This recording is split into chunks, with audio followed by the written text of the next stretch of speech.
Welcome to part 4 on race and slavery. Now we're going to talk about the economics of slavery.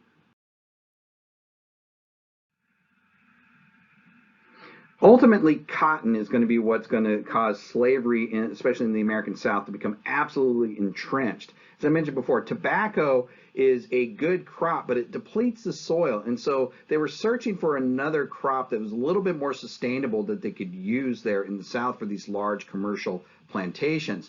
The cotton that they grew, though, was a short staple cotton, right?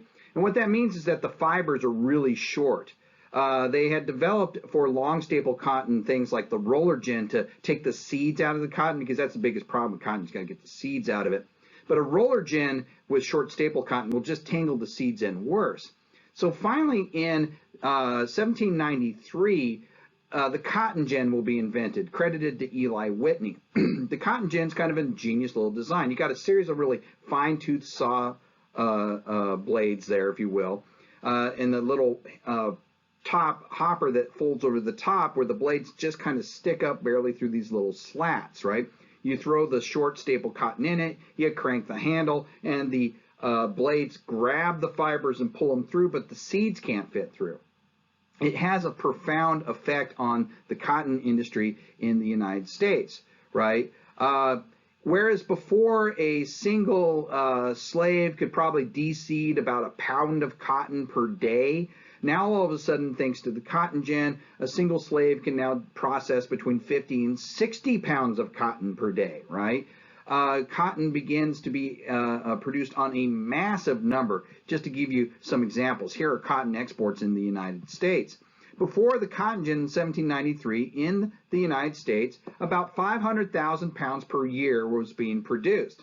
After the cotton gin and this exponential increase in productivity, by 1810, there's 93 million pounds a year worth of cotton being produced in the American South.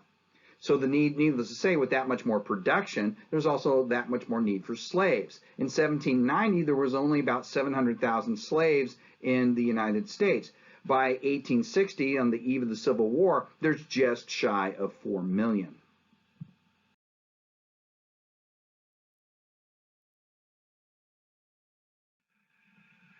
So in the North, you're going to start to see emancipation, right? Slavery is not going to become as entrenched. And why? Well, slavery is not as useful. You don't have these large plantations in the North. You have these smaller farms, right? You have a shorter growing season. You're doing market farming. You're just growing things for the local market. Or worse still, you're doing sustenance farming. You're just growing enough to feed yourself and your family. A slave is just another mouth to feed. So in the North, you're going to start seeing it go away. For example, in 1775, a Philadelphian named Anthony Benezet is going to found the first abolitionist society in the United States. Benjamin Franklin in 1787 will become its president, right? Vermont will ban slavery in 1777 during the American Revolution. New York will follow suit in 1779. And by 1784, you're going to have every state except in the North except New Jersey having banned or started some form of gradual emancipation of slavery in their territories. In 1804, New Jersey will be the last one. They'll pass a law called an Act for the Gradual Abolition of Slavery on July 4th that is going to just gradually phase slavery out. No new ones can come in. Any children of slaves are emancipated at the age 14, and eventually all the slaves die. At the start of the Civil War, there were actually still 18 legal slaves left in New Jersey. Now, they were called apprentices for life at that point, right? And they were symbolically freed during the war. But you see, slavery ends in the North, while in the South it becomes more and more entrenched.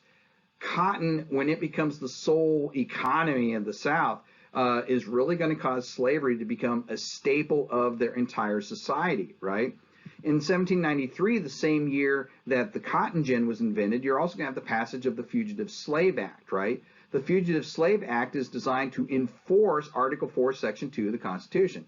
Its full name is An Act Respecting Fugitives from Justice and Persons Escaping from the Service of Their Masters. And in it, it states, it shall be the duty of the executive authority of the state or territory from whence the person so charged fled, the fugitive, to cause him or her arrest to be given to the executive authority making such demand or to the agent when he shall appear. Now, that's a lot of legal speak, but what it generally means is that any slave escaping to another state, it gives an authority to the magistrates to issue warrants for the arrest of them, even if they're not in the state where they fled from.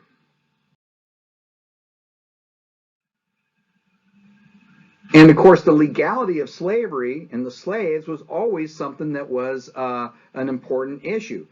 In general, a slave was seen as chattel. What is chattel? Well, it means living property, right? If you own a dog or a cat, that dog or cat is your chattel. Okay, yes, I know he's probably also a member of the family, and I get that. But they are actually something that you have ownership of, and it's a living thing. Well, slaves at this time is seen as the same thing. I know from today's perspective that's kind of a difficult thing to wrap our minds around, but that's the reality of it from a legal point of view, right? Now, of course, as I mentioned before, the slave trade is banned in 1807. The United States will pass a law in 1808 supporting the slave ban, but that doesn't keep some slaves from still coming into the United States, mostly through smuggling. Matter of fact, one of our most famous Texans, Jim Bowie, actually used to do a thing where he would smuggle slaves into the United States, turn them over to the authorities as contraband, saying, I caught this guy trying to unload slaves. He would then purchase the slaves back at auction and then turn around and sell the slaves that he now possesses legally. He was literally laundering people. Okay, now, determining whether or not you were a slave was based entirely on who your mother was. It was a maternal lineage, not a paternal one. Typically, we do things paternally. I mean, think about it. How many people do you know that their parents took, that when their parents got married, that she took his last name and not the other way around? I know of exceptions, but in general, you see that.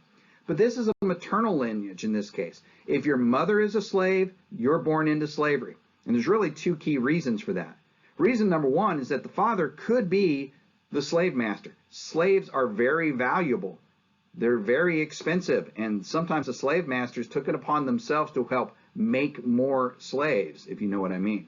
And secondly, you always know, despite what sometimes you see on Ask.com, you always know who the mother is. Sometimes you don't always know who the father is.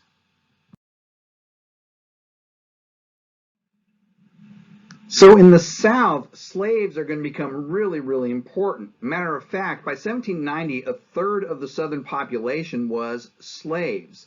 And by 1850, 50% of the net wealth of the South, in other words, the property value of the South, was property in human slaves, human property. Okay, a slave was considered a significant investment, right? In 1785, for example, a prime field hand cost you $300, right? But by 1860, on the eve of the Civil War, a prime field hand would cost you at minimum $1,250, and probably more likely would cost you about $1,800. And if they had a skill, like they were a farrier or something like that, somebody who could shoe horses, they would cost you $2,000, $2,200, something like that.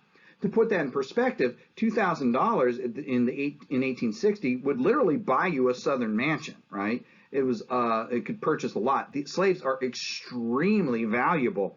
As a matter of fact, as a result of that, in the South, most people didn't own slaves. Only 25% of the Southern population owned any slaves at all. And of that, about only half owned more than 5 slaves, right? 12.5% owned 5 or more slaves. And of that group, only 3% owned more than 20, right? So there's really is a case where you got, well, I'm going to say the 3%ers, right? 3%ers own the majority of the slaves. Only 11 slave owners in the South owned more than 500 slaves, and you had one South Carolinian that actually had 1,843 slaves as of 1860, right? So you can see the majority of the Southern population doesn't have any vested interest in slavery at all, except it being part of their culture, which is kind of going to get us on to the next issue at hand here, slavery and social control.